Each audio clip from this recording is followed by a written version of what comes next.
আল্লাহ বলে, সাবধান বান্দা, এই কবরে আসলেই তুমি জানতে পারবা তোমার নাফরমানির শাস্তি কি।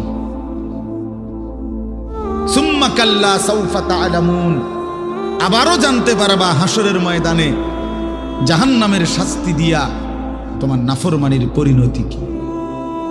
দুইবার বলছেন আল্লাহ, একবার বলছে কবরে জানতে পারবা তোমার নাফরমানির শাস্তি কি, আরেকবার জাহান্নামে জানতে পারবা হাসরে তোমার নাফরমানির শাস্তি কি।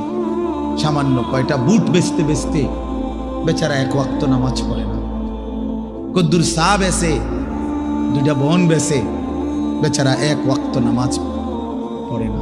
একটা অটো চালায়, নামাজ পড়ে না। একটা সিএনজি চালায়, নামাজ পড়ে না। 12,000 14,000 টাকার একটা বেতন, এই কদ্দুর চাকরি করে, এটুকুর জন্য একটা নামাজ, একটা সেজদা দেয় না আল্লাহকে।